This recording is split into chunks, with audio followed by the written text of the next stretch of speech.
Hi, my name is Carlos Briseño. I'm with WeLoveCreativity.org. I wanted to welcome today's guest, Jason Chua from SparkTruck. He's one of the founders of that. Thank you again, Jason, for taking the time to be here today. Sure. Tell me a little bit about what is SparkTruck? Where did the genesis of the idea come from? Well, SparkTruck, in its first iteration, was a truck that was full of high-tech and low-tech tools like 3D printers, laser cutters, drills, glue guns, glue sticks, and we took it around the country over the course of about 4 months. We drove through 33 states and reached about 2,700 students, and we ran hands-on workshops where we allowed students to sort of tap into their creativity and create things that they could take home with them, and also things that would make a difference in the world. SparkTruck began actually last year as a student project. So a group of six of us took about 6 months during the school year to come up with some sort of intervention that would make the world a better place. And where we ended up was hands-on education. And we wanted a fun and tangible way to do that. So we decided that it would be fun to do that by running workshops out of a truck. So that's what we've been doing for the past almost a year now. Awesome. And tell me what some of the things that you've learned along the way in terms of creativity, especially as it relates to kids, most of whom I'm assuming aren't getting this kind of hands-on work at their schools in terms of creativity. So the project was actually out of a d.school class at Stanford, and one of the parts of the process that we really hit pretty heavily was the idea of need finding and going out to see what the real needs were in schools with teachers and students and parents. And so when we were talking to teachers just sort of around the Bay Area, we heard them tell us that they didn't really feel like they had too much flexibility in what to teach. We heard them tell us that students these days sort of felt like the teacher should be the ones to give them the right answers because they were afraid to try things out and offer answers that they weren't sure that if they were correct.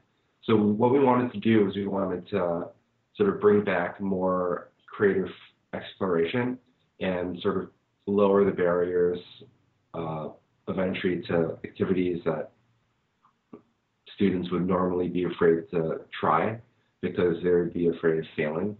And what we found is that when we brought these workshops in and sort of told them that, hey, like it's okay if you didn't get things right the first time. You can try again, learn from what didn't work out the first time, and improve on what you're making. They very much flourished in that sort of environment. They really enjoyed it, and they came up with some really inventive things. Interesting. And I'm curious, it sounds like you all, as part of this design thinking process, um, you went out and you investigated, which is one of the processes, asked a lot of questions, probably prototyped some things. I'm really curious to know what are some of the things that didn't make the final idea, just so I can see a little bit of the trail that you all left behind. I'm curious to know that. Sure. So when we first sort of set our sights on hands-on education, we're trying to figure out how could we reach the greatest number of people and create the biggest impact. So we talked with our teaching team. They were like, oh, why don't you make some videos online and distribute it like that? So that's something that we explored for a little bit, and ultimately we decided that we wanted to have an in-person sort of interaction with the people that we're working with, and also have them, more importantly, go home with something that was tangible.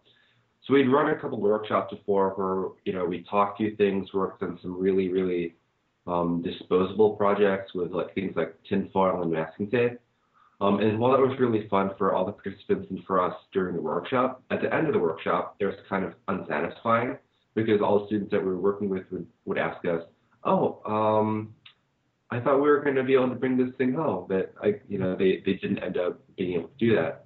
So one of the things that we felt was very important was to leave all students with something that they could take home with, and something that was decently durable, so they could show their parents and hang on to it and keep it as a reminder of, oh, these are the things I can do when I'm being creative, and it's not that difficult actually. I should I can do this again in the future. What I was wondering about too is what exactly would you what was it some of the topics that you all brought up with them? I'm assuming that you gave them something to say, here's the tools, but we want you to create something along the lines of this. What were some of those things? So we ended up with two major things that we ran. So for a younger audience and when we had less time, we had them imagine and create and design their own hybrid creatures.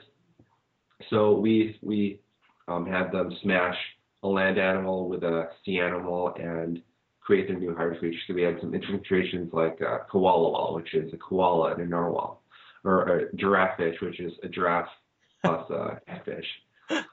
And we gave them a couple of vibrating motor, watch battery, and a bunch of craft supplies. And they had, we then dumped a bunch of stuff on the table, and they created their robot that sort of scooted around the table.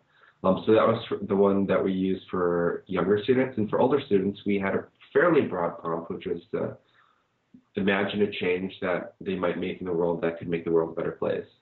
And from that, we had them sort of create a symbol that encapsulated the idea, design a stamp, and start a letter writing campaign about that cause. And these are projects that are smaller in scope since we only had 1 or 2 hours, but we hope that they left a larger impact and sort of gave students tools to either tackle large problems that they might not have even realized that they could start addressing, or give them a process they could use to sort of unlock the creativities for future projects.